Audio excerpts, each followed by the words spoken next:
हमारे साथ Emirates NBD के धर्मेश भाटिया हैं। धर्मेश नमस्कार। एक सोने चांदी पर आपसे सेंस लेना चाहेंगे क्योंकि यहाँ पर भी इस साल की शुरुआत slightly on the positive side हुई है। पिछला साल हमने ऑलमोस्ट 28 के आसपास जाते हुए देखा था चांदी को, लेकिन जिस तरह से ओवरनाइट गेन्स देखने को मिले हैं, स्पेशली विद द फैक्ट कि डॉलर इंडेक्स में भी तेजी है, कैसे देखते हैं आप? या क्या ये सस्टेनेबल है और क्या यहाँ पर बाइंग करनी चाहिए?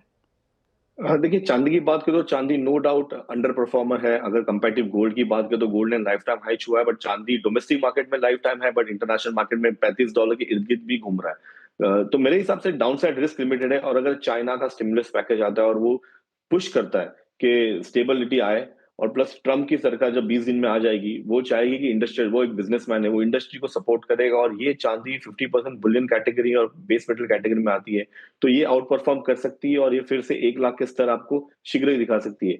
तो ये एक ब्लैक हॉर्स कह सकते हो ये साल का, और इसमें मुझे लगता है कि आप इसमें दाव लगा सकते हो और काफी तेजी आने की संभावना इसमें काफी हाई है, क्योंकि डाउन साइड रिस्क काफी लिमिटेड है। अपसाइड ये फिर से अगर $35-36 जाता है और डोमेस्टिक मार्केट में रुपए के चलते ये वीकनेस आई, तो प्राइस ये आपको अराउंड 1,10,000 1,15,000 भी दिखा सकता है ये साल के अंतराल के पहले। तो बाय साइड में रहने की मेरी कोशिश रहेगी और मैं रेकमेंड करूंगा कि बाय ऑन डिप्स रखिए, क्योंकि ये कमोडिटी 4-5% मूव होती है। तो जब तक मार्केट 85,000 के ऊपर टिका हुआ है, टेक्निकली फंडामेंटली काफी स्ट्रांग है। इंट्राडे प्रोस्पेक्टिव से आप इसमें बाय करके चल सकते हैं 90,000 के टारगेट के लिए, बट पोजिशनली 95,000 टू 100,000 के टारगेट्स के लिए आप यहाँ पे निवेश करके चल सकते हैं चांदी में। साथ ही क्योंकि आपने डॉलर इंडेक्स की यहाँ पर बात की, यहाँ पे क्या सेंस लगता है? क्या ये पीक आउट हो रहा है या यहाँ से और तेजी की एक्सपेक्टेशन है? देखिए मेरे हिसाब से प्राइस ऑलमोस्ट पीक आउट हो चुका है। 110 111 का स्तर है जो मार्केट काफी बार छू के फिर से 102 103 की तरफ आता है। काफी पिटाई हुई है यूरो और स्टर्लिंग में, और अगर आप देखें यूरो ऑलमोस्ट 102 पे आ चुका है, जो एट पार विद डॉलर है। इसका मतलब है कि यूरोपियन इकोनॉमी काफी काफी खराब हो चुकी है और प्राइस में स्टैग्नेंसी आ चुकी है।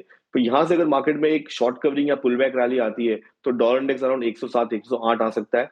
उस कारणवश आप देखिए कि बुलियन में आपको एक तेजी देखने मिल सकती है। तो मैं रेकमेंड करूंगा निवेशकों के छोटी अवधि के लिए एंटीसिपेट करिए कि डॉलर में थोड़ी सी वीकनेस आएगी, पर जब ट्रम्प सरकार आएगी तो वो चाहेगा कि ये डॉलर इंडेक्स 112 113 लेके जाए, तब मार्केट में आपको काफी तेजी दिख सकती है और रुपया यहाँ पे काफी वीक हो सकता है। और लास्ट टाइम भी मैंने कहा था 86 के टारगेट के लिए, और प्राइस ऑलमोस्ट एनडीएफ में 86 आ चुका है। पोजिशनली मुझे लगता है कि दिवाली तक, यानी 2025 के दिवाली तक, ये 90 के स्तर भी दिखा सकता है, क्योंकि बाकी सारे करेंसीज में काफी पिटाई हुए कंपैरेटिवली इंडियन इकोनॉमी और इंडियन रूपी में। तो एंटीसिपेट करिए कि रूपी भी वीक होगा, क्योंकि इंपोर्ट एक्सपोर्ट और वर्ल्ड इकोनॉमी में रहने के लिए रुपए को भी वीक होना पड़ेगा। हम्म साथ ही यहाँ पर अगर मेटल्स की बात की जाए तो कॉपर में ओवरनाइट डिक्लाइंस देखने को मिले, जिंक में भी हमने मल्टी वीक लोज बनते हुए देखे, सिर्फ एल्यूमिनियम में हल्की सी बढ़त ओवरनाइट देखने को मिली है। सपाट ट्रेड के साथ एज ऑफ नाउ यहाँ पर ऑफकोर्स कारोबार, जिंक में गिरावट अब भी यहाँ पर जारी है। कैसे देखते हैं आप overall metal as a pack और जिस तरह की मिक्स ट्रेडिंग क्यूज यहाँ पर देखने को मिले हैं?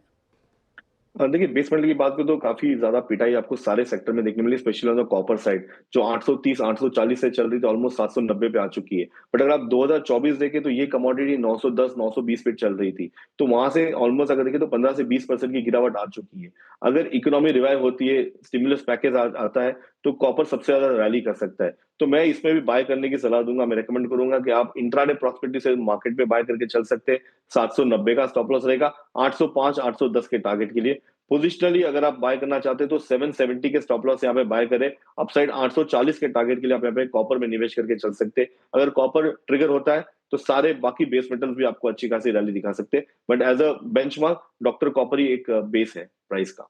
राइट, तो बाइंग रिकमेंडेशंस यहाँ पर मेटल्स में भी आती हुई। बहुत शुक्रिया धर्मेश हमारे साथ यहाँ पर जुड़ने के लिए और वो तमाम स्ट्रैटेजीज शेयर करने के लिए। Of course near term longer term numbers and targets आपको यहाँ पर बताए गए हैं। वेल इसी के साथ लेकिन इस कार्यक्रम में इतना ही समय है, हम ब्रेक के बाद लेकर आएंगे पूरा फोकस यहाँ पर इक्विटी मार्केट्स की तरफ।